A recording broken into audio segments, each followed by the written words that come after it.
Hi అందరికీ, welcome back to వేదన్స్ creatives. ఈరోజు అయితే ఒక మంచి స్టోరీతో మళ్ళీ మీ ముందుకు వచ్చేసినండి.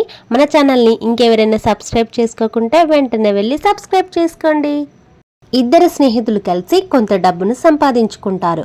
వారు ఆ డబ్బును ఎవరికి తెలియకుండా ఒక చెట్టు దగ్గర దాచిపెడతారు.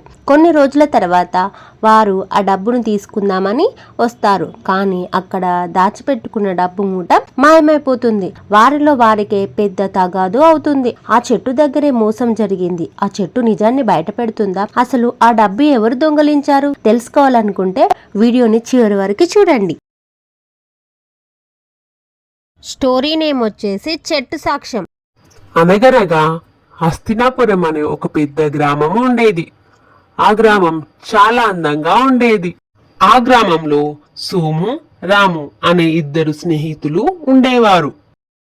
వారిద్దరూ కూడా మంచి వర్తకులుగా కూడా పనిచేసేవారు. వారు బాగా డబ్బులు సంపాదించి తిరిగి తమ గ్రామానికి వద్దామని నిర్ణయించుకున్నారు. వ్యాపారం చేయడం కోసం పక్క గ్రామానికి బయలుదేరారు. అలా వారు పక్క గ్రామం నర్సాపురానికి వెళ్లి పెద్ద మొత్తంలో ధాన్యాన్ని కొనుగోలు చేశారు. వారు కొనుగోలు చేసిన ధాన్యాన్ని పట్టణాలలోని లేదా గ్రామాలలోని షాపులలో అమ్మేవారు. రాము, సోము ఎంతో నాణ్యత గల ధాన్యాలనే అమ్మేవారు. అందుకనే వారి దగ్గర ఎక్కువ మంది కొనుగోలు చేయడానికి ఆశపడతారు. అలా వారి వ్యాపారం ఎంతగానో అభివృద్ధి చెందింది. 3 పువ్వులు 6 కాయలుగా ఎదిగిపోతుంది. అలా వారు అనుకున్నట్లుగానే చాలా డబ్బును సంపాదించుకున్నారు. ఆ డబ్బుతో తిరిగి తమ గ్రామానికి చేరుకున్నారు. వ్యాపారం వారికి వెన్నతో పెట్టిన విద్య. ఇద్దరు మరో వ్యాపారం చేయాలనుకున్నారు. అంతవరకు సొమ్ము ఎక్కడ దాచాలని ఆలోచించారు. చివరికి ఊరి బయట ఉన్న చెట్టు కింద సొమ్మును దాచాలని నిర్ణయించుకున్నారు. ఇద్దరు కలిసి చెట్టు దగ్గరికి వెళ్లారు. చెట్టు దగ్గర ఒక పెద్ద గొయ్యినైతే తవ్వారు. అందులో ఆ డబ్బు మూటను దాచారు. డబ్బుకు ఈ లోకం దాసోహం అయిపోతుందని సోము తన మనసులో అనుకున్నాడు. మనము మంచి వ్యాపారం చేసుకుందాము. ఈ లోపు ఈ డబ్బు ఇక్కడ దాచాం కదా, మనకు అవసరమైనప్పుడు మళ్ళీ ఈ డబ్బును తీసుకుందామని ఇద్దరు కలిసి ఏమి తెలియనట్టుగా ఇంటికి బయలుదేరారు. రాము చాలా ప్రశాంతంగా ఇంటికి వచ్చి నిద్రపోయాడు. సోము మాత్రం ఆ డబ్బు మొత్తం నేనే తీసుకొని ఒక మంచి వ్యాపారాన్ని మొదలు పెడతాను అనుకున్నాడు. సోము ఎలాగైనా సరే ఆ డబ్బును మొత్తం నేనే కాజేస్తాను అనే ఒక దురాశ పుట్టింది సోముకి. అలా మరుసటి రోజు ఉదయం కానే వచ్చేసింది.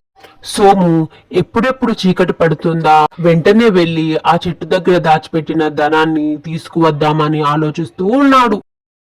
సోము ఆ డబ్బును ఎలాగైనా తీసుకోవాలని అనుకుని ఆ చెట్టు దగ్గరికి వెళ్ళాడు. వారు ఆ డబ్బుల మూటను ఉంచిన గోతిని తవ్వడం మొదలుపెట్టాడు.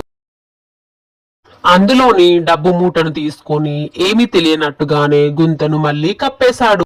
సోము ఆ డబ్బుల సంచిని తీసుకొని తన ఇంటికి వెళ్ళిపోయాడు. అమ్మయ్య, ఇప్పుడు ఈ డబ్బంతా నాకే.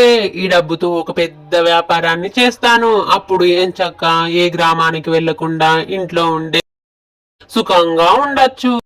ఆ రాముగాడు డబ్బు అడిగితే ఏదో ఒకటి చేసి ఆని మిన్నే నెట్టేస్తాను అలా అనుకున్నాడు సోము.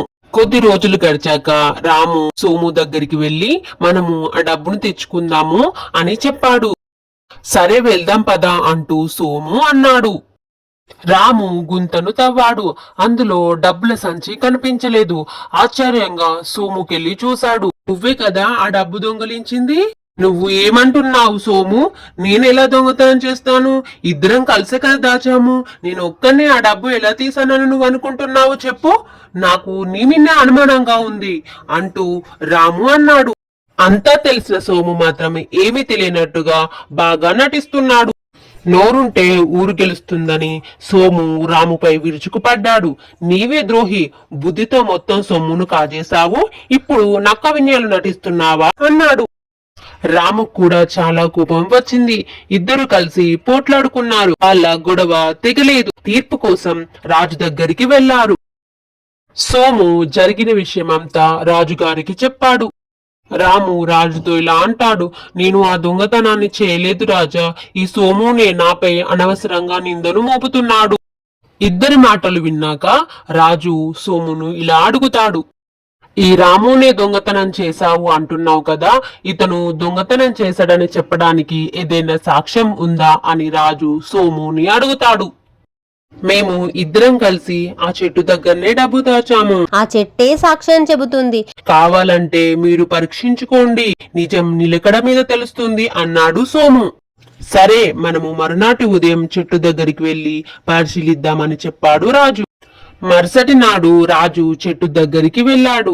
రాజు చెట్టును చూసి, ఓ వృక్షరాజమా, వీళ్ళిద్దరూ నీ వద్ద దాచిన సొమ్ము ఏమైంది చెప్పు అని అడిగాడు. అప్పుడు చెట్టు లోపల నుంచి ఇలాంటి మాటలు వచ్చాయి. మహారాజా, రాముని ఆ సొమ్మును తీసుకెళ్లాడు, సోముకి ఏ పాపం తెలియదు అనే మాటలు వినిపించాయి. రాజు కొంతసేపు ఆలోచించాడు. రాజు వాళ్ళ ఇంట్లో పనిచేసే రంగయ్యను పిలిపించాడు. ఈ చెట్టు తోలలో గడ్డి వేసి పొగ పెట్టమని చెప్పాడు. రంగయ్య రాజు చెప్పినట్లుగానే చెట్టు తొర్రలో కాస్తంత ఎండుగడ్డి వేసి మంటను వెలిగించాడు. కొద్దిసేపటికి పొగంతా తొర్ర లోపలికి వెళ్లిపోయింది. సోముకి మాత్రం చాలా భయం వేస్తుంది. ఒళ్ళంతా చెమటలు పట్టింది. పొగకు ఊపిరాడక చెట్టు తొర్రలో నుంచి ఒక వ్యక్తి బయటకి వచ్చాడు. ఆ వ్యక్తి ఎవరో కాదు, సోము వాళ్ళ నాన్నగారు. రాజు సోము వాళ్ళ నాన్నను ఇలా అడిగాడు, ఇదంతా ఎందుకు చేశావు నువ్వు అని అడిగితే అప్పుడు తను పూసగుచ్చినట్లు ఇలా చెప్పాడు. నా కొడుకు చెప్పింది విని బుద్ధిగడ్డి తిని ఇలా చేయాల్సి వచ్చింది రాజా అంటూ అన్నాడు. సోము నా దగ్గరికి వచ్చాడు, జరిగిన విషయమంతా చెప్పాడు. నువ్వు రేపు ఉదయం ఆ చెట్టు తొర్రలో ఉండి రాజుగారు చెప్పినప్పుడల్లా సాక్ష్యం చెప్పు అని చెప్పాడు. నన్ను సాయంత్రం వేళలోనే ఆ చెట్టు దగ్గరికి వెళ్ళి ఆ తొర్రలో దాక్కోమని చెప్పాడు. నేను ఎంత చెప్పినా నా కొడుకు వినలేదు. మిత్రునికి ద్రోహం చేయరాదు అని చెప్పినా వాడు నా మాటలను పెడచెవిన పెట్టాడు. కడుపు తీపితో బుద్ధి గడ్డి తిని నా కుమారుని మాట వినాల్సి వచ్చింది. నన్ను ముందుగానే ఈ చొట్టు తొర్రలో ఉండమని చెప్పి పంపించాడు రాజా, నన్ను క్షమించండి. రాజుగారికి చాలా కోపం వచ్చింది. రాజా, నన్ను క్షమించండి అంటూ కోరాడు. రాజు రాముకు ఎంతైతే సొమ్ము రావాలో అంత సొమ్మును సోము దగ్గర నుండి ఇప్పించేశాడు. సోముకి తగిన శిక్ష వేయించాడు. సోము తండ్రిని మన్నించి వదిలేశాడు. ఇలాంటి తప్పు మరలా గాని చేస్తే మిమ్మల్ని ఊరు నుంచి బహిష్కరిస్తానని చెప్పాడు. లోభం మనిషిని గుడ్డివాడని చేస్తుంది, మోసాన్ని కూడా జయించేంతగా మారుస్తుంది. కానీ నిజం మాత్రం ఎప్పటికీ దాచిపెట్టలేమండి. చివరికి నిజాయితే గెలుస్తుంది. స్టోరీ నచ్చిందా? స్టోరీ నచ్చితే ఈ వీడియోకి ఒక లైక్ ఇవ్వడం మాత్రం అస్సలు మర్చిపోకండి ఫ్రెండ్స్. తిరిగి మరొక మంచి వీడియోతో మళ్ళీ కలుద్దాం.